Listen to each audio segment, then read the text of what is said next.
Olá pessoal, tudo bem? Vamos encerrar nossa semana com essa sexta-feira com uma dica de processo penal para a sua prova da OAB objetiva, a próxima prova que você vai fazer.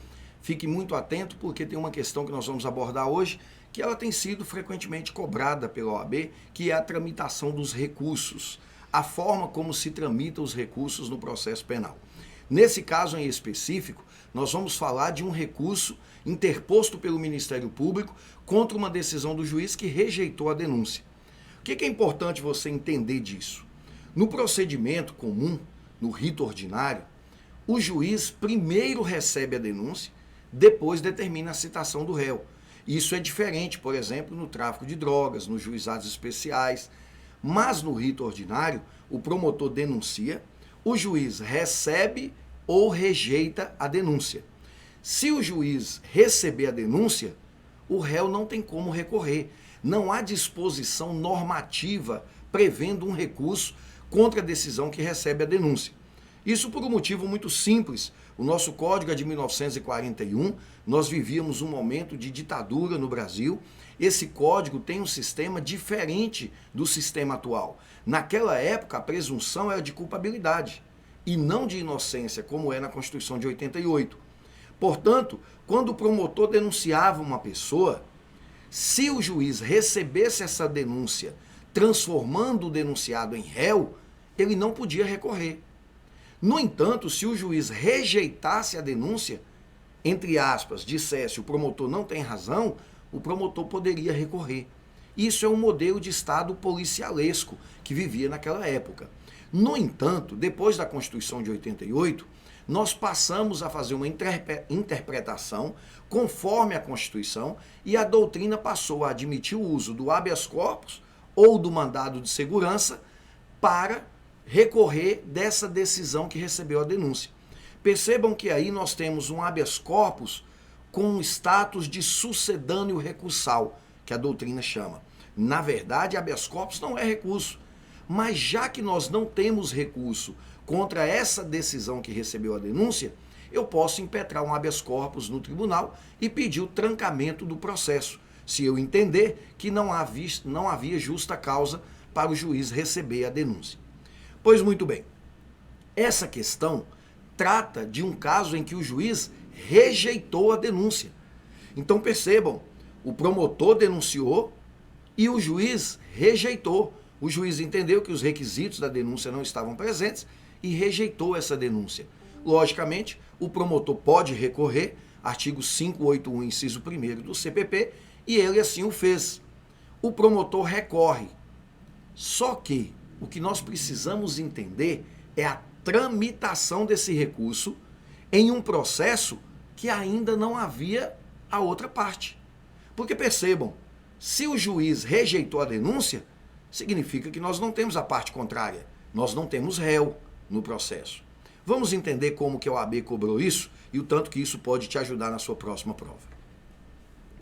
Olha só, Antônio Silva foi denunciado pelo Ministério Público do Estado do Rio de Janeiro pelo crime de tráfico de drogas.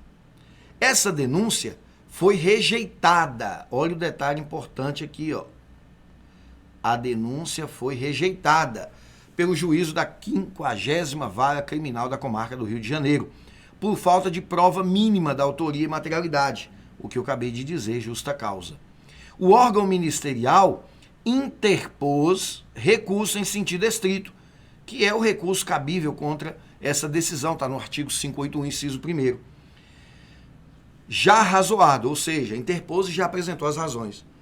Para evitar a caracterização de uma nulidade, é correto afirmar que o juízo deve.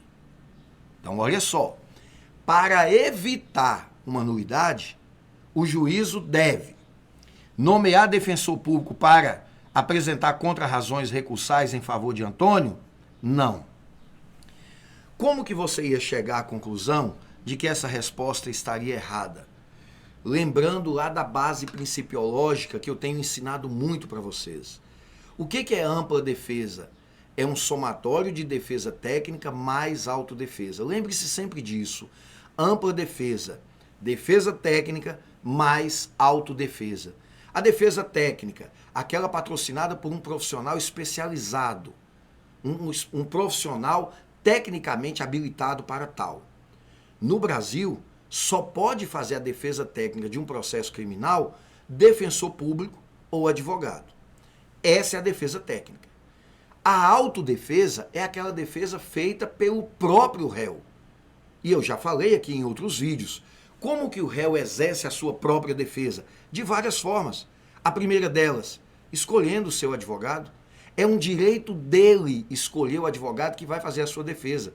Se ele não tiver condições de escolher, não tiver condição de pagar, não tiver condição de contratar, ele vai indicar isso para o juízo e o juízo irá nomear um defensor público ou um defensor dativo para ele. Mas é preciso que se dê a ele a oportunidade de escolher a contratação do advogado da sua confiança. Essa é uma das formas de exercício da autodefesa. Outra forma, quando ele conversa com o advogado explicando a dinâmica em que os fatos se deram, apresentando a sua defesa.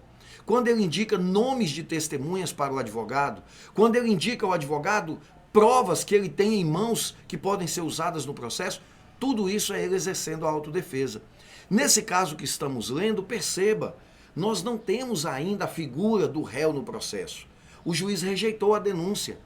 E aí, a primeira alternativa, o juiz vai nomear um defensor público para apresentar contrarrazões ao recurso interposto pelo MP. Não, esse defensor público não foi uma escolha do réu. Ao réu não está sendo dado o direito de escolher quem vai fazer a sua defesa.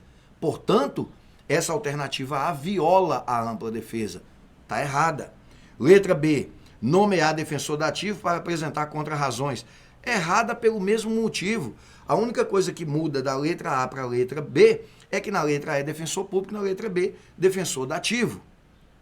Defensor dativo é aquele advogado particular que o juiz nomeia para fazer a defesa do réu nos casos em que a defensoria não pode atuar ou nas cidades em que não tem defensoria. Notificar Antônio para apresentar contrarrazões, sem dúvida nenhuma é a resposta, mas antes de falar por que ela está certa, eu vou ler a letra D. Remeter aos autos ao tribunal competente, também não. Por quê? Porque não foi apresentada as contrarrazões, e aí viola o contraditório.